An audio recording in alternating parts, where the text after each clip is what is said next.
Hello प्यारे साथियों, मैं डॉक्टर स्कॉन आपका एक बार फिर चमन कोचिंग सेंटर में स्वागत करता हूं। आज हम लोग पढ़ने वाले हैं वर्णमाला के बारे में। वर्णमाला क्या होता है, इसको कितने भागों में बांटा गया है, या वगैरह जितने भी चीजें वर्णमाला का टोटल आप लोग को वन शॉट मिलेगा इसमें, यानी कि टोटल मिल जाएगा इसमें, ठीक है ना। कुछ भी नहीं छूटेगा, ठीक है, एक भी चीज छूटने वाला नहीं है वर्णमाला में। यह वीडियो अगर देख लेते हैं शुरू से अंत तक तो पूरा आप लोगों का क्लियर हो जाएगा, ठीक है ना। हम लोग स्टार्ट करते हैं बिना देरी किए हुए। तो वर्णमाला पहले कहते हैं किसे? वर्णों के सुव्यवस्थित समुदाय को वर्णमाला कहते हैं। देखिए, वर्णों के सुव्यवस्थित समुदाय को वर्णमाला कहते हैं, ठीक है। इतना याद रखेंगे आप लोग कि वर्णों के सुव्यवस्थित समुदाय को वर्णमाला कहते हैं। समझने के लिए आप इसे समझिए। आप एक माला जानते होंगे, मम्मी लोग पहनती है इसे, मोती का जो माला होता है ना, मोती का माला पहनते हो मम्मी लोग, तो उसमें क्या लगा हुआ रहता है? एक तरफ से लगा रहता है, जहां था लगा होता है, एक तरफ से लगा रहता है, पूरा लगा होता है ना, मान लीजिए ऐसे लगा है, ठीक है। तो ये मोती होता है, ये जो छोटा छोटा होता है ये मोती होता है, इसलिए इसको क्या कहते हैं? मोती माला कहते हैं। तो इसे मान लीजिए क्या वर्ण है, सुव्यवस्थित समुदाय से लगल, सुव्यवस्थित तरीका से लगल है, तो ये वर्णमाला हो गया। आए समझ में ना, बस यही बात है, ज्यादा कुछ नहीं है। आगे देखें हम, वर्णमाला आप लोग समझ गए, ठीक है। नेक्स्ट, वर्णमाला में वर्णों की संख्या होती कितनी है?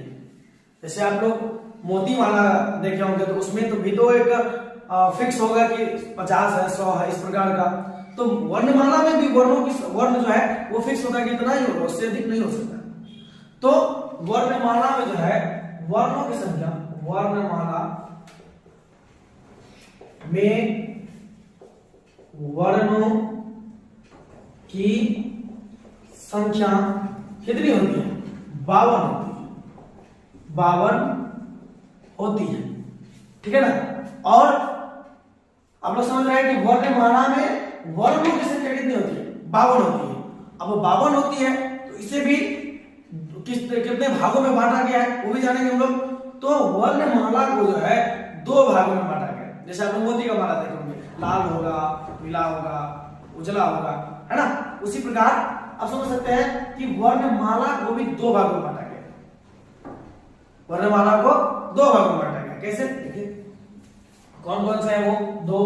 तो वर्णमाला को 2 भागों में बांटा गया। मैं भी बांट देता हूं यहां पे कि वर्णमाला के भी 2 प्रकार होते हैं, स्वर वर्ण और व्यंजन वर्ण, ठीक है। तो स्वर वर्ण को कितना वर्ण मिला है और व्यंजन वर्ण को कितना वर्ण मिला है, इसके बारे में हम लोग जानते हैं, ठीक है। तो स्वर वर्ण में कितने वर्ण होते हैं उसको हम लोग जानते हैं कि स्वर वर्ण में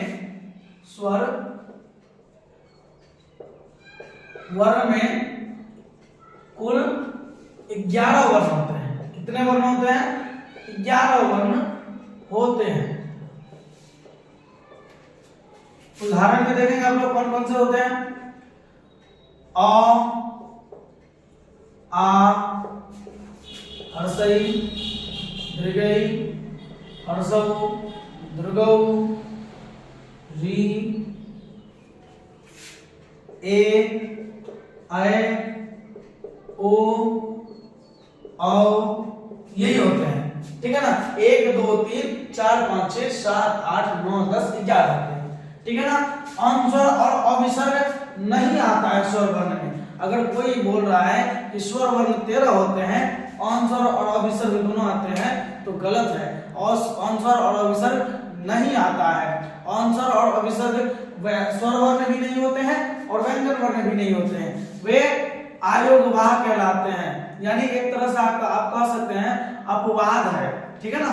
चलिए नेक्स्ट, अगर इसकी मात्रा की बात करें कि वर्णमाला में मात्रा कितने होते हैं, अक्सर पूछा जाता है कि मात्रा कितने होते हैं, तो आप लोग याद रखेंगे कि हिंदी वर्णमाला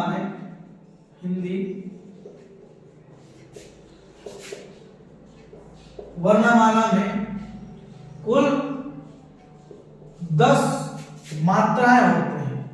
10 मात्राएं होती है, ठीक है ना।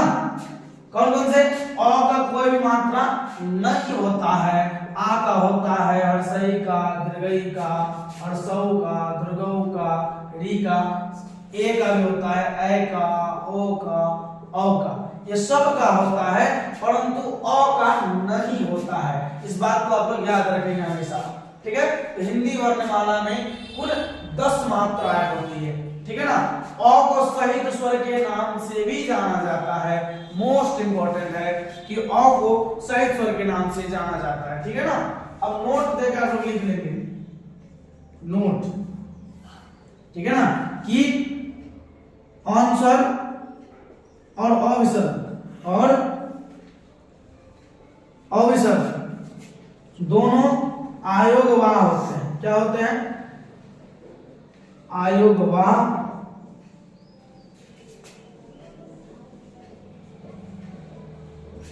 होते हैं। ये हो गया स्वर वर्ण का खेल खत्म, है ना। नेक्स्ट हम लोग पढ़ेंगे क्या? व्यंजन वर्ण। व्यंजन वर्ण क्या होते हैं और उसमें कितने वर्ण होते हैं, ठीक है ना। बहुत आसान तरीके से मैं बताऊंगा, आप लोग पूरा देखिए, ठीक है। यहाँ लिखेंगे कि व्यंजन वर्ण। व्यंजन वर्ण में कुल वर्णों की संख्या 33 होती है, ठीक है ना। कितने होते हैं? तो 33 होते हैं। अगर बात करें कौन कौन से, तो उदाहरण के स्वरूप आप लिख लीजिए, क से लेकर म तक, क से लेकर म तक होते हैं। ये होते हैं संघर्षी, ठीक है ना, या स्पर्शी कह सकते हैं उसको, स्पर्शी व्यंजन, ठीक है ना। और वर्गीय व्यंजन भी कह सकते हैं, ठीक है ना। अब आगे देखिए, उदाहरण में यहां से क से म तक का कह सकते हैं, पूरा ले सकते हैं, क, ख, ग, घ, अंग, यहां टोटल ले सकते हैं, ठीक है ना। चलिए 33 होते हैं। अगर बात करें च, ट, कुछ भी ले सकते हैं, ठीक है। तो व्यंजन वर्ण के 3 प्रकार होते हैं। व्यंजन वर्ण के 3 प्रकार होते हैं, वो तीनों प्रकार देखिए। व्यंजन वर्ण के 3 प्रकार, व्यंजन वर्ण, इसके 3 प्रकार को आप लोग देखेंगे। कौन कौन से होते हैं? पहला होता है आपका स्पर्शी व्यंजन, दूसरा आपका होता है अंतस्थ व्यंजन, ठीक है। तीसरा आपका होता है ऊष्म व्यंजन, ऊष्म व्यंजन। स्पर्शी व्यंजन की संख्या कितनी होती है? तो स्पर्शी व्यंजन की संख्या होती है 25। कौन कौन से होते हैं? तो क से लेकर म तक, क से लेकर म तक होती है, ठीक है। और दूसरी बात करें अंतस्थ व्यंजन की, तो अंतस्थ व्यंजन की संख्या 4 होती है। कौन कौन से? य, र, ल, व, ये 4 होते हैं। ऊष्म व्यंजन की बात करूं तो ऊष्म व्यंजन भी 4 होते हैं, तालेब स, मूर्धन्य स, दंश और ह, ठीक है ना। ये होते हैं व्यंजन वर्ण। देखिए गिन लीजिए आप लोग, 25 4 29, 29 4 33 हो गया। तो व्यंजन वर्ण की संख्या कितनी हो गई? 33 हो गई। अब कुछ होते हैं संयुक्त व्यंजन, तो संयुक्त व्यंजन में 4 ही मान सकते हैं, अक्षर, तरह, ज्ञ और स्वर, ये 4 होते हैं, ठीक है ना। उसके बाद अगर बात करें, किसकी बात करूं, यहाँ पे व्यंजन वर्ण खत्म हो गया, स्वर वर्ण खत्म हो गया, पूरा समझ लिए। वर्णमाला यहाँ पे क्लियर हो जाता है आपका कि वर्णमाला में कितने अक्षर होते हैं? तो 52 अक्षर होते हैं। कितने मतलब वर्णमाला को कई भागों में बांटा गया? तो 2 भागों में बांटा गया है, स्वर वर्ण और व्यंजन वर्ण में बांटा गया है। स्वर वर्ण में कुल 11 वर्ण होते हैं। कितने वर्ण होते हैं? 11 वर्ण, अ, आ, हर्ष, दीर्घ, हर्ष, दुर्ग, री, ए, ऐ, ओ, औ, ये 11 वर्ण होते हैं, ठीक है। हिंदी वर्णमाला में कुल अगर मात्राओं की बात करूं तो मात्रा 10 होते हैं, ठीक है। नोट में आप लोग देख लिख लेंगे कि अनुस्वर और अविसर्ग आयोगवाह है, यानी कि 9 ही व्यंजन है, 9 ही स्वर है, ठीक है ना। और आप लोग परिभाषा तो जानते ही हैं, स्वर वर्ण जो बिना किसी के सहायता से बोली जाए उसे स्वर वर्ण कहते हैं, और जो स्वर की सहायता से बोली जाए उसे व्यंजन वर्ण कहते हैं, ठीक है ना। तो व्यंजन वर्ण में कुल वर्णों की संख्या 33 होती है, ठीक है ना। और उदाहरण स्वरूप आप दे सकते हैं क, ख, ग, घ, छ, ठ, थ, प, य, र, ल, कुछ ले सकते हैं। जैसे आप नीचे देख सकते हैं कि व्यंजन वर्ण को 3 भागों में विभाजित किया गया है, स्पर्शी व्यंजन, अंतस्थ व्यंजन और ऊष्म व्यंजन में। स्पर्शी व्यंजन को कितने होते हैं? तो 25 होते हैं। कहां से कहां तक? क से लेकर म तक, यानी क ख ग घ च छ ज झ टोटल, ठीक है ना।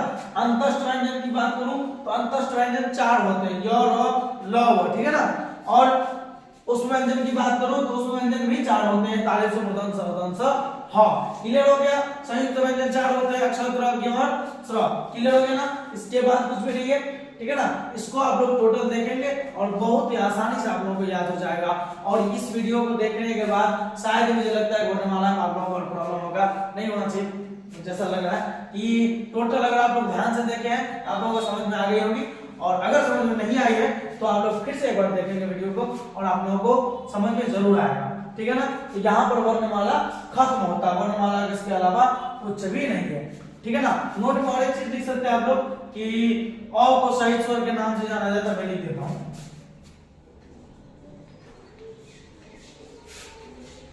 नोट,